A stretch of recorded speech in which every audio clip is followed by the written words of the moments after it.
Hello everyone, welcome back in to another video. So I have good news. I did a thing. I read the White Dwarf for this month, so I've broken the cycle.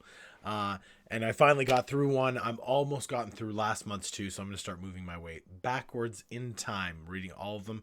But this issue actually got me really excited because I feel like it's energized me into kind of customizing my models again. And I want to explain why that is. So in this issue, there's Flashpoint Knockmund. Okay, so every month, I believe there's a Flashpoint done on either Age of Sigmar and 40k. There may be a month where there isn't one, but I'm pretty sure it's every single month. So they rotate through different war zones and describe what's going on, who's taking part in them, the planets that are involved. And Knockmund is the Knockmund Gauntlet, which is the only stable warp route through the eye. So this goes over essentially what different chapters are involved in a group called the Wardens of the Gauntlet. Now, that's super cool because they talk about how essentially one chapter was tasked with guarding the gauntlet, but they couldn't do it, so they reached out to other chapters. Some of them sent their full chapter strength, some of them sent like a couple squads, but any group that took place in it is now Wardens of the Gauntlet, and there's a symbol that goes along with that.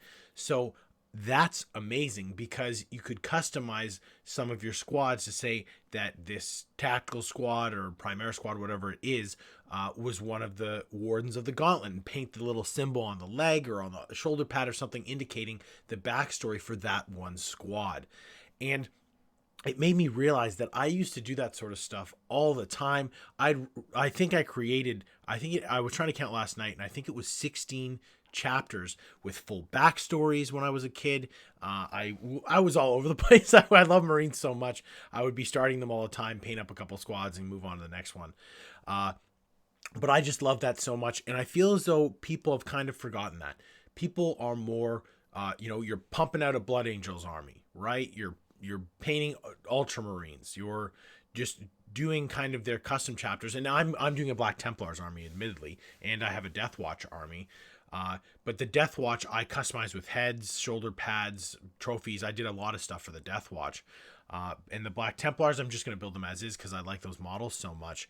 But it just kind of reinvigorates me it kind of makes me want to start my own chapter, to be honest, which is not good. But it also, I think everyone should kind of readdress their armies, go back and, I don't feel as though a lot of people nowadays are writing kind of lore for their army. Again, if you're playing the Blood Angels, maybe you've picked a company, and that's kind of as far as you've gone, right? But adding these little nuances to your models, like custom squad markings to show battles they've been in, or Wardens of the Gauntlet, make them some Wardens of the Gauntlet. That's super cool. And another thing that's in this section that I just wanted to read to all of you is within the story that they kind of weave, there's little short stories on the sides about individual groups or armies that's going on. So this is the Battle for the Vaults of Blood. So before they became part of the Wardens of the Gauntlet, the Salamanders of the strike cruiser Pyrelite had already witnessed unimaginable atrocities fighting against the forces of Abaddon during the Sunderance of Borax. They vowed they would never allow the armies of the War Master to commit such horrors ever again. But the worst was to come when they encountered a small band of corn-worshipping Night Lords who called themselves the Gore Chain on the archived moon of Catalogia. The Salamanders eventually defeated the depraved heretic Astartes during the Battle of the Vaults of Blood and burned the entire place to the ground. But what they witnessed there haunted every battle brother who survived. All refused to share with those outside their ranks what they witnessed in those crimson-drenched halls. Whatever they saw changed them profoundly, and their manner is now more quite quiet and grim. Many have taken to visiting their brander priests much more often, and to wearing additional purity seals. All have painted their helmets black. Let's go. That's so cool. So you could take a squad of salamanders and recreate this specific squad, paint the entire squad's helmets black, cover them in purity seals, because what they witnessed was messed them up so badly, right? That's so cool. The minute I read that, I was like, oh, I should make this squad. Like, that's awesome. And even talking about the Gore Chain, Night Lords who specifically worship corn, right? I could totally make that unit for my Night Lord army, and that'd be an awesome conversion to do. And I'm probably going to do it now that I'm talking about it. But I just think it's really cool where you can just read these one-off articles in White Dwarf, and it just gets you so excited for the hobby again. Let me know in the comments if this video kind of got you excited as well. If there's something that you've read recently that has gotten you jazzed up to paint or convert something.